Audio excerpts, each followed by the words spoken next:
Bismillahirrahmanirrahim. Assalamu alaikum. You're watching the Friday special on PTV World, and I'm your host, Umar Khalid Butt. Today, our topic of discussion is a very interesting one. That is madrasa reforms. What is a madrasa? How many of you actually know what it means?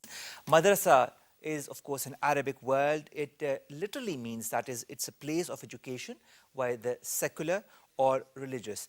Now, in the Abbasid period, there was that need that arose of a place for education that needs to be put into place, a more regularized place of education.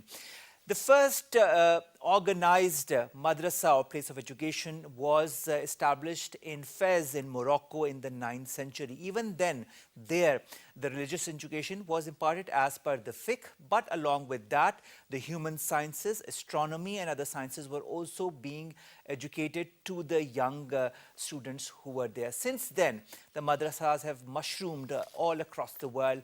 But today, in this day and age, we have a very different point of view of what a madrasa actually means. Ask a genuine commoner in Pakistan, or especially in the West, of what his point of view on a madrasa means, and his first reaction would be that it is a place where sectarianism or religious extremism is educated, and it is a place from which the so-called mujahideen or the so-called people who then go through all of these different kinds of bombings across the world are educated.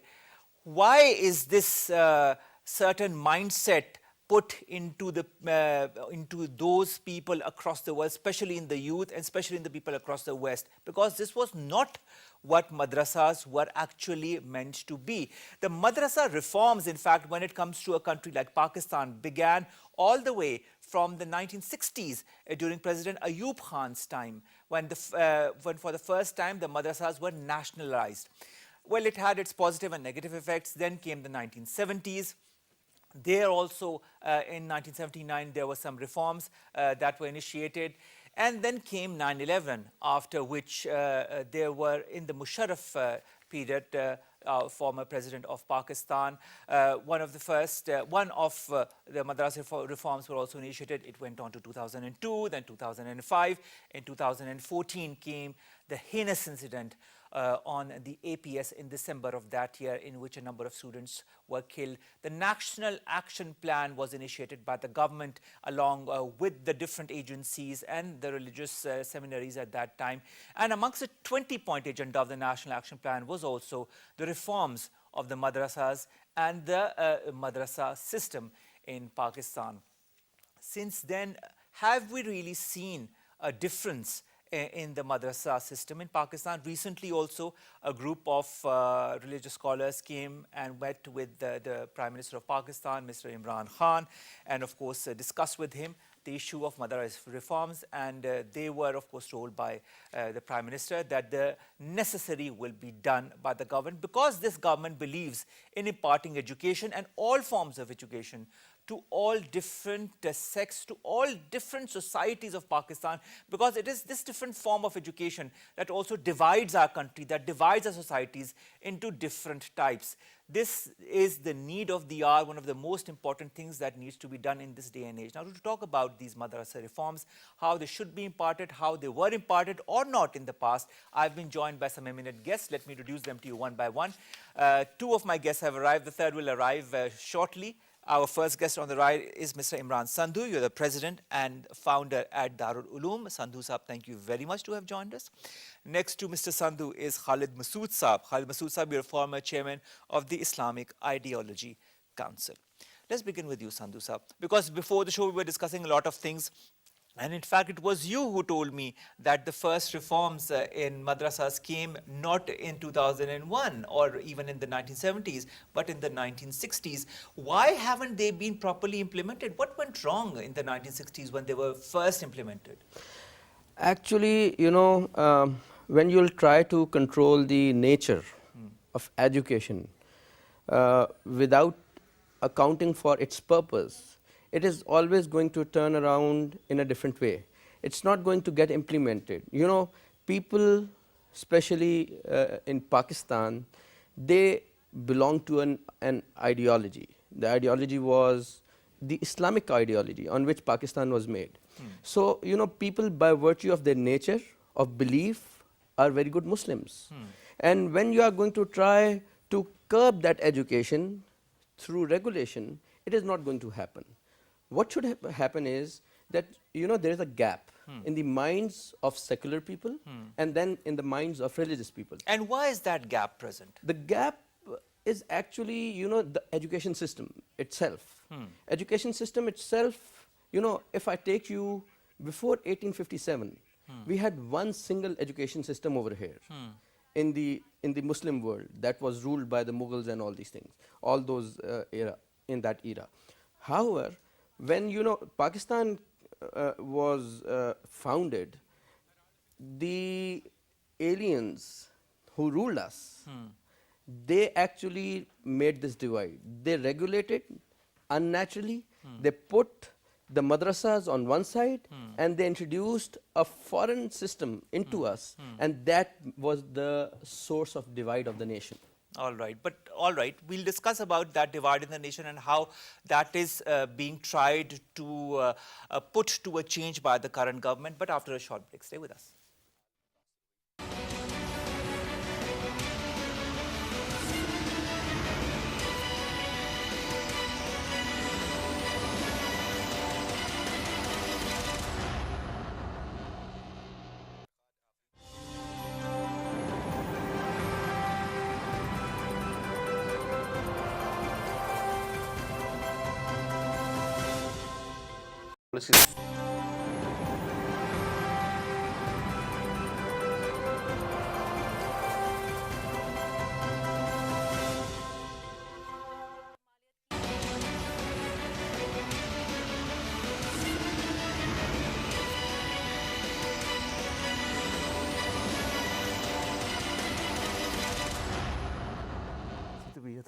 Welcome back to watching our Friday special on PTV. Well, and we're discussing the madrasa reforms. How have they kind of modified over the decades? Because as I told you in the very beginning, they began all the way from the 1960s in Pakistan. But recently also, the current government wants to impart a certain form of education that is a uniform kind of education to all sections of society. And it might be a task that some might find difficult, but it is not something that is not doable. Now, before I continue with this discussion, we've been joined by our third guest. Let me introduce him to you as well. His name is Dr. Ziaul Haq. He is the Director General of the Islamic Research Institute. Dr. Saab, thank you very much. Thank you very much. For joined us as well. Well, we were continuing our discussion, and before we move on further to discuss with you, Sandhu Saab, I would like to have some opinion of Khalid Masood Saab. Now, Khalid Masood Saab, there was a statement that came from the chief of the Council of Islamic Ideology, you who were a former chairman of that council as well, who had said that without having a proper knowledge of religious teachings and understanding of seminaries, it is not possible to come up with a strong understanding of these seminaries, and it is not also possible to come with a strong policy of dealing with such religious institutions. How much of that do you agree with, and how much in your point of view has been the role of the Council of Islamic Ideology to push for madrasa reforms? Well, I won't say anything about the Council of Islamic Ideology because I don't think this is a jurisdiction of the Council. But I think I must emphasize that what Qibla Ayaz Sahib has said has been said many times, but nobody, whether it's the ulama or the founders of the madaris or the government, they are not taking that point. But why is that so, sir? Because first of all, it's a very complex system of madrasa historically, and also there are lots of new research that is never read by the policymakers or is not even discussed here. Madrasa is shrouded in many myths. And controversies, might I add. Controversies, always controversies were there. But I think the narratives are more political and politicized. All right. And they were politicized at that time also. But I think in the modern period, when we talk about the madrasa, this concept of madrasa or this institution of madrasa has to do with the colonial period. And in the colonial period, the first time the state became modern and state started taking interest in a comprehensive way in different areas. Earlier, education and these kind of things were not. But it's a madrasa, if we literally take the word, it means a place of education in Arabic. Well, So, even that is not true. Even that is not true. Because madrasa, as we know, this did not exist in the earlier period. all right. Madrasa now combines the primary education, basic education, religious education, and professional education. And if we do not have this idea, then we cannot really talk about mainstreaming or reforming, because is it a professional education or a mass education? Because in the modern period, what the state started doing and what the British started doing is to introduce the concept of mass education.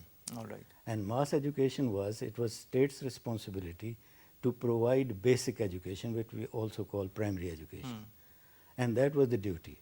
Otherwise, the specialization and others, they were at the higher level and they were left to the people.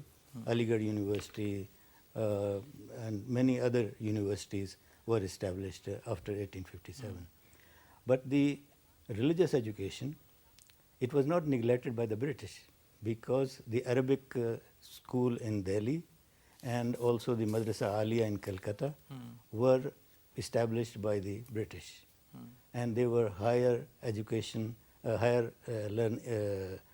systems of education in Arabic and Persian and all these languages. And Madrasa Darul Uloom Deoband took a lot of reforms, a lot of new methods from Arabic college, because Maulana Mamlook Ali, who was the teacher in the Madrasa Deoband, he has been teaching at Delhi Arabic College. Now, all these we have to study to understand how madrasa came to be what it is now. But sir, I'm sorry to cut you short, but wasn't this madrasa system there in the 9th century as well, when the first school was initiated in Morocco, in Fez, where religious education was imparted at the same time as scientific education? Thank you very much.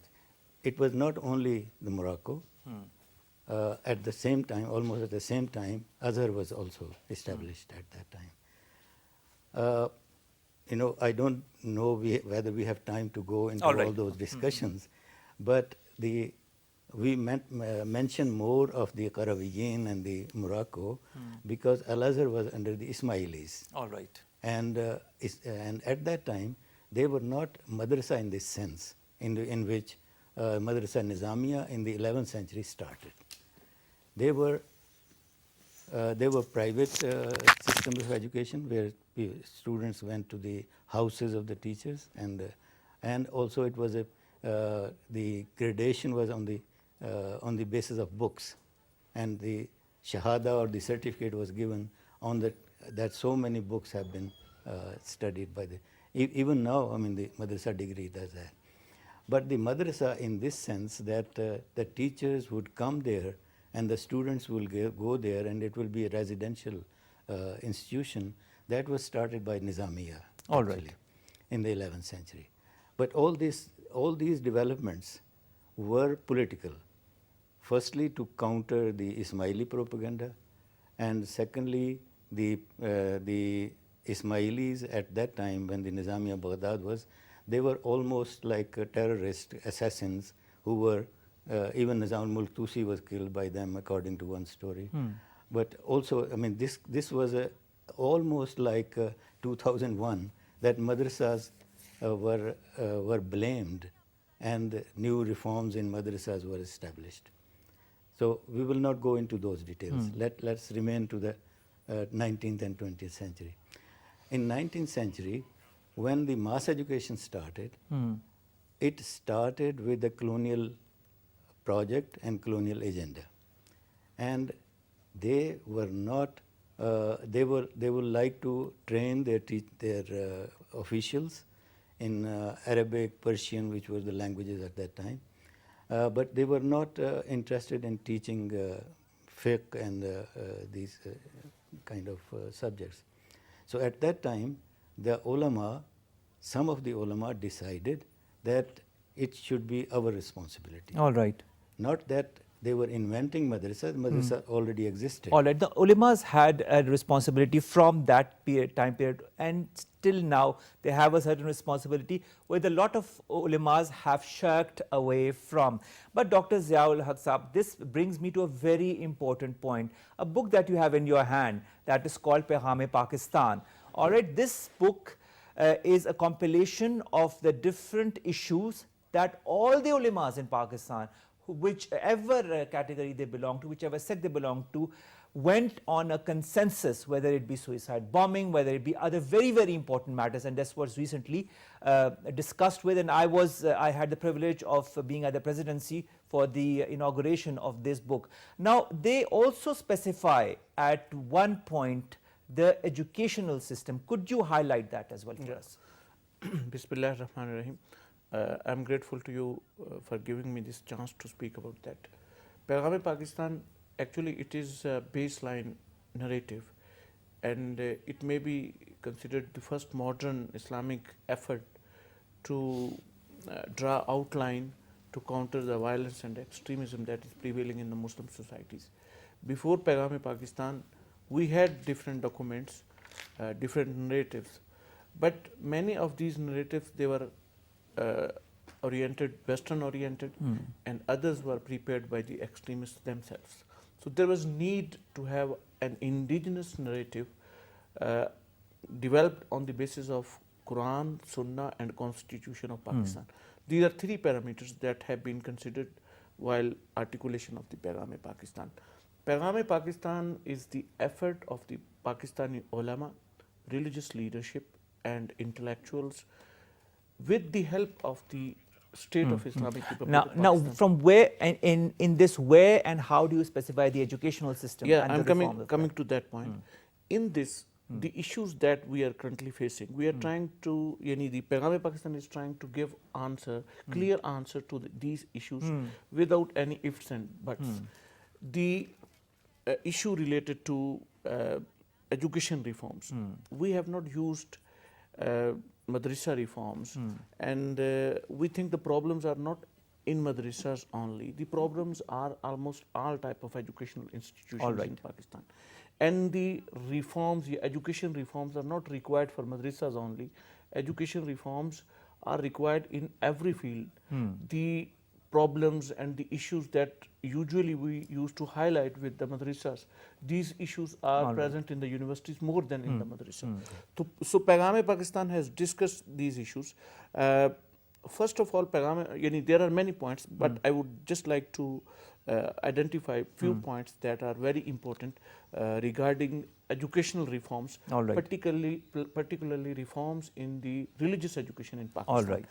Sectarian hatred, armed sectarian conflict and imposing of one's ideology on other by force is in clear violation of the injunctions of Sharia and is disorder on earth, yani fasad fil ars.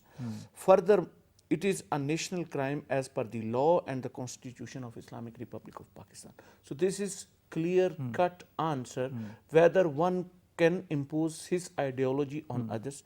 Then another important thing, that is about the objectives of the educational institutions and what has to be in the institutions and what should not be in the institution.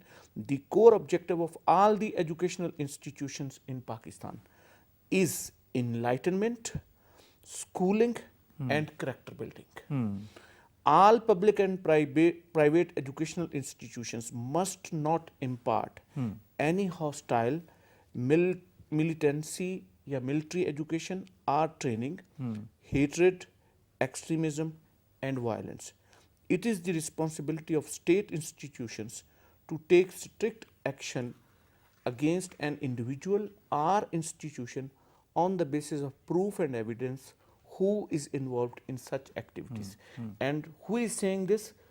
The religious leadership. Exactly, from all different sects in Pakistan. And the important thing is that the heads of the traditional boards of religious education, they are saying this. All right. And another important point that is existing in this Paigam-e-Pakistan, it is about sectarianism and the differences of opinion that are. So we'll come back to that, but I'd like to ask Mr. Sandhu an important question. Recently also a delegation that comprised of 5 heads of major madrasa boards, because that is what Dr. Ziaul Haq Sahab was also talking, met with the Prime Minister of Pakistan, Imran Khan Sahab, and they had a very detailed discussions. Certain points were agreed to during that meeting. Could you highlight those points for us? Yes, definitely. I've got those points written in front of me. They were categorized into 3 main categories. Number 1 category was that everything that would be done through consultation. The future decision making is going to go through consultation with the government, and they will do consultation and do the decisions. The second thing that they had discussed was that that we have to curb sectarianism and division among the people, and the policies that would be made in a way that this divide goes off the shelf. And the third thing that was decided was that this confusion should be eradicated about madrasa systems. So the 14 points that were discussed with the Prime Minister, before highlighting those 14 points, one thing that I would really like to appreciate the Prime Minister of Pakistan on was that he said that it is injustice to correlate the madrasas with terrorism. They are not terrorist organizations. They are strictly religious organizations. And this kind of a propaganda that is going on against madrasas, this is injustice. I would really appreciate the Prime Minister of Pakistan, Imran Khan, on that. The points that were discussed were actually confidence building measures, CBMs. So they are coming closer now. And the reason they were far apart was because there were promises made by the previous governments, and those promises were never fulfilled. Rather, the registration process was so difficult, the bank account opening was so difficult, there were 5-6 systems to get madrasa registered. They were all provincial issues.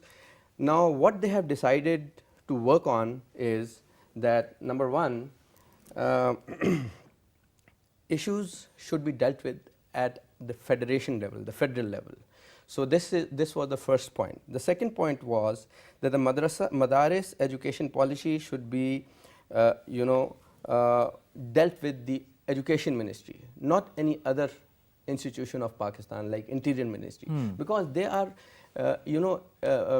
institutes giving education, so they should be handed over to Education Ministry. Things need to be streamlined, basically. It needs to be streamlined. And you'll be surprised to know that in Sindh, Education Ministry is dealing with them, and in Punjab, Education Ministry is not dealing with them. So registration and regulation system should be centralized, and one window operation should be made sure, so that the muhtamim of the madrasa can easily get the things registered, his issues registered with them.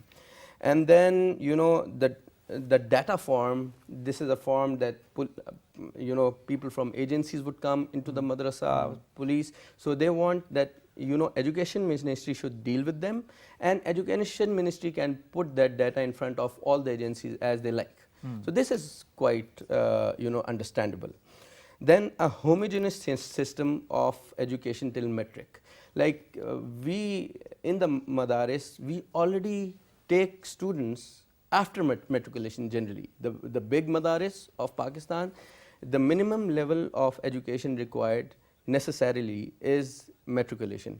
So we think that we need to work on the matriculation system, and this one academic curriculum should be decided along with the consultation of ulama kiram, so that the children who need the religious education, they should have the religious education. So this will make people come closer. Children of this generation, when they'll come till the matriculation level, and they will be taught religion as well as the scientific and philosophical education at one level, they will understand each other in a much better way. Like if they go and then specialize in some kind of a religious education, and the other specializes in the medicine, they would still understand each other's issues because they would have already read. Their basics are already properly, the foundation is the yes, same. the foundation has been made. As So far as this could be a very good CBM, I would say. And then, you know, one thing that previous governments have done, that they have, you know, from all over the world, our Muslim brethren want to come to Pakistan to have religious education. So this point was also discussed, and the Prime Minister said that we'll discuss on it. We'll work further on it. That the visa system of those students must be made easy. It should not be very complicated. It should be documented. Everything should be documented, but it should be made easy. And then one more thing that is quite necessary, I believe, like along with the registration process that is taking place, you know, the bank account opening is very necessary. Now the, you know, the banks, the policies have been made in such a way that these banks, first madrasas get registered with difficulty because of, you know, so many agencies involved, and then the bank accounts do not get opened, and nobody can track anything where the money is coming from. Everything is handled through cash. So this should be also made easy so that proper auditing could be done, as well as where the money is coming from, where is it being spent. And as far as I personally know the muhtamimeen of the madrasa, most of them, like I'm not talking about the black sheeps, I'm talking about the majority, the major majority. If they are given these, you know, facilities, they would be happy to do that. True. You know, of course, this is now the world is so easy to operate. You have to have a bank account, you have to have donations. So I think regulation should be made. Regulations should be made, and the processes should be made. All easy. right. Before we come to the other points, I'd like to ask Khalid Saab. Khalid Saab, one of the points that Sandhu Saab pointed out was that in Madaris, the students are brought into the system after matriculation. I've heard so many Madaris in which the children are brought from a very early age because of there is a huge role of these Madaris in the socio-economic conditions of our society as well. There are many families who cannot afford to send their children to a proper schooling system, who cannot even afford 2 proper meals for their children. And a lot of these madaris offer that proper education from the primary level, as well as proper food and sometimes even shelter in hostels. How much of that has helped or not helped the society become a better place for these underprivileged sections of the society, sir? Yeah, I think most of these claims are made, and they are not 100% correct statements. Yes, madaris have started, many madaris have started the teaching of matriculation exams, and they take exams, but not all of them. And also, this is wrong to say that, you know, this is why I started, that there are 3 things. We are so much involved in this sectarianism and terrorism, and this has actually prevented us from looking at the real nature of the madaris. Madaris are not for mass education, as far as I understand. All right. And when we say that they are providing education, they are not providing basic education. The Quran, Hifz and Nazira, yes, but mathematics and geography and all these basic subjects, basic education is not, never been the responsibility of the madrasa. Or shouldn't it be? That is another question. If you want, I mean, it's a myth that they are also providing basic education. If you are providing basic education, then you have to have a uniform system, because we are providing basic education and dividing these generations into rich and poor, Western and secular, religious and all that. This basic education should be uniform for everyone, and there should be a standard, and not only this learning the reading books, but also the skills, the basic skills for life, and they should be taught evenly everywhere, and even in the madrasas. But madrasas according to the ulama, are specially for the religious knowledge. All right. If you, of course, the basic education will be there, but then after this basic education, they will be specializing. Now, when we say that they should be becoming engineers and Or doctors or and, even lawyers in yeah, other professions as well. that is where we misunderstand the system of education. All right. Yes, what we are thinking is in terms of how the Christian missionaries are doing, Christian education, mission education, because there they are pastors, they are priests, but also engineers, also medicine, doctors and all that, because they have two systems. One is for theology, and the second is basic theology, and then different fields. Couldn't a similar system be imparted in our madaris as well? Because I don't feel that it could be that difficult, can it? It's, you see, there are many questions. We are proud that Islam has no church, but we are very proud now that we are churchifying Islam. All right. And this is happening. No, if you want to do that, you have to have a policy.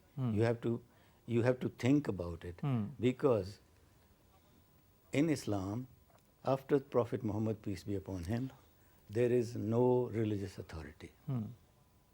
We depend on the Quran and on the Sunnah of the Prophet. True. And after that, nobody has that position. But unfortunately, we are moving towards that thinking which Christian churchification brought. All and right. the problem, I mean, I don't want to go into those details. But what I want to emphasize, that this emphasis on terrorism and violence and sectarianism has prevented us. Firstly, the Wafaq system is based on sectarian division. Very few madaris are which don't belong to any of these known sects. And because of this division, the sectarianism has got a very bad definition. Sectarianism is not bad. Sectarianism is simply that in your legal education, you can have different interpretations and different views, and that was the basis in the madrasas that these things were taught. And in madrasas, good madrasas, they always taught all these differences and also mentioned why these are different interpretations of the Quran. All right. What are their principles? So when you teach that, then you don't fall into the trap that this is only good, only right interpretation. All right. Because there is one interpretation. There's no. This is what you are trying to say. There's only one kind of interpretation. That is, of course, firstly the Quran and then the Sunnah, as per the Ahadith. No. Quran and Sunnah are there, but the ulama have been interpreting them differently. All right. Okay. Now, we are claiming that Shafis are also correctly interpreting. Hanafis are also correctly interpreting. We cannot say that Shafi is wrong. We cannot say that the Hanafi is wrong. All right. But when you teach the students what are the bases on which Shafi said so and so, and on which basis Abu Yusuf or Imam Abu Hanifa said so, then the students know that these are all based on the interpretation of the Quran and the Sunnah. But they should be taught that, shouldn't they? I mean, that this is one interpretation, this is the second. That's the problem. That's the problem. That's where taqleed and sectarianism and that becomes. Now, unfortunately, we have gone even further. I mean, both Deobandis and Barelvis are Hanafis, but they have their own interpretations in the madrasas, and also the books that are introduced, how to refute the Shi'i argument, how to refute the Deobandi argument. I think that is where the ulama, I mean, even in this discussion I understand that the ulama are now coming to that sectarianism should not be understood in that meaning. It is different interpretations of the Quran and Sunnah. I think that should be the way that Islamic teachings Islamic need to be. Islamic Now, Khalid Sahib, you talk about the madaris that are not for mass education, and that is your point of view, of course, and of course the United Standard of Education as well. Ziaul Haq Saab, when the different ulamas met the Prime Minister Imran Khan very recently, Imran Khan Saab said that the government wanted to eradicate class-based education system and introduce a uniform syllabus and curriculum in the education sector, which included the seminaries. Now, in the light of the Paigam-e-Pakistan that we've talked about, the reforms on education that we've talked about, that are part of that book as well, that all the different sects, ulamas have decided unanimously on following. And in the whole backdrop of how you understand or not properly the concept of madrasas, how can this system be applied in your point of view, sir? I think the application required political will of the state. Presently, almost leadership, what I feel, it is my personal experience, that the leadership of the Religious Education Board, they are willing to cooperate with the government. They have their apprehensions, and many of their apprehensions are correct, because the government, not this government, generally the governments, they are talking too much about these things, and they are not on ground, they are not doing anything. For example, we can have example of Madrasa Education Board. This Madrasa Education Board was introduced by Government of Pakistan.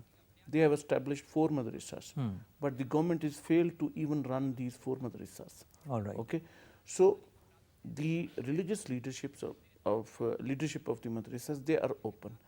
The government need to have any unanimous policy, and it can be done when all the stakeholders, there are a lot of recommendations of several committees, commissions, from the early days of Pakistan till today's, there are many recommendations.